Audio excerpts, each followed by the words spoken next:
estos 12 envió Jesús y les dio instrucciones diciendo: por camino de gentiles no vayáis, y en ciudad de samaritanos no entréis, sino id primero a las ovejas perdidas de la casa de Israel, y yendo predicad diciendo: el reino de los cielos se ha acercado.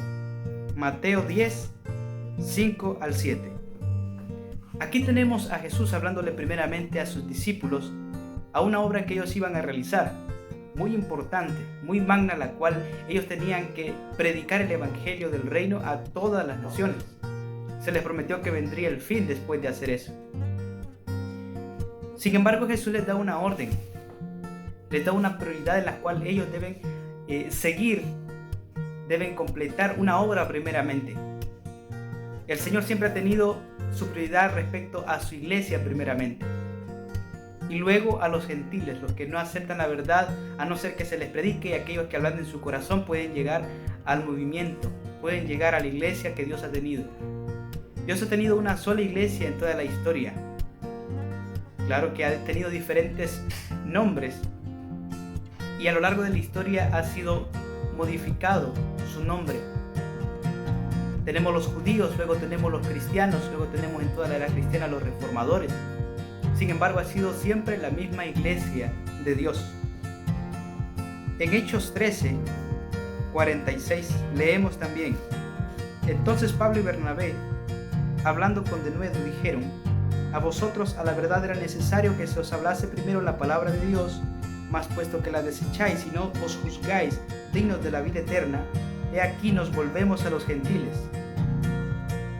Aquí dos discípulos, Pablo y Bernabé, dos grandes del cristianismo, estaban enfrente de los fariseos, los cuales estaban celosos o se sentían indignos porque los discípulos, los apóstoles, estaban predicándole a los gentiles y no a ellos.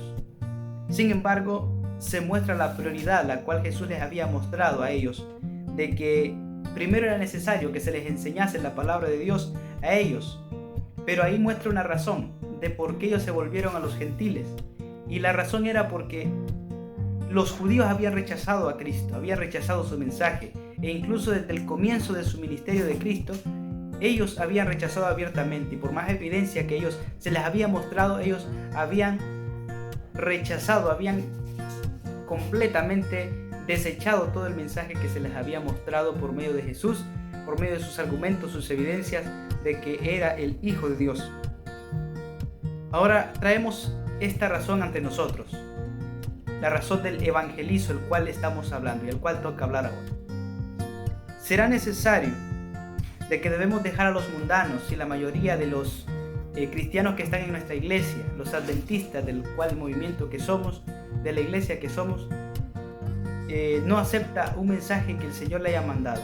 ¿Será que debemos dejar a los adventistas e irnos por los gentiles o los mundanos? La forma de evangelizo, que es ir de casa en casa a predicar, que es la manera más correcta de hacerlo, lo cual habíamos estado estudiando la vez pasada, de que la práctica queruso no es la más adecuada, sino la práctica evangelizo, que es de corazón a corazón. ¿Será que debemos dejar a los adventistas por los mundanos si ellos rechazan un mensaje? Primero que todo, nuestro mensaje adventista del séptimo día es real y no ha sido cambiado absolutamente nada de nuestras creencias.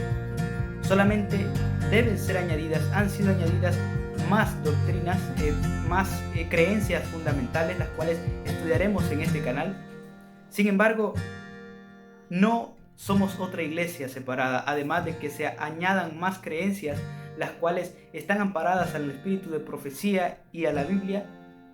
Entonces, al encontrarnos en contraparte con Hechos, el cual dice de que ellos se fueron a los gentiles porque había sido rechazado por ellos, por los judíos, había rechazado el mensaje de Cristo, el cristianismo. Los sacrificios ya no tenían vigencia en ese momento. Cristo ya había venido, todos los rituales ya no tenían vigencia y ahora se estaba enseñando una nueva doctrina, nuevas verdades. La condición de ellos y la de nosotros ahora es un tanto diferente.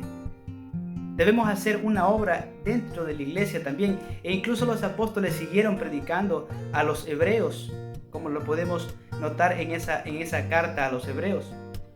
Se dirigieron a los gentiles, pero también hicieron su obra siempre con aquellos judíos que aceptaban a Cristo. Pero aquellos que desechaban a Cristo, por más que se les mencionó algo, nunca lo aceptaron. Por esto, no debemos dejar a un lado a nuestros hermanos de nuestra mera iglesia cristiana, en la cual debemos hacer una obra de reforma, presentar nueva luz, la cual el Señor ha estado revelando, sino llevar el balance de no descuidar la iglesia, pero tampoco descuidar al mundo, a todo aquel que nos demande razón de nuestra fe y a aquellos que nosotros debamos darle el Evangelio. El Señor te bendiga.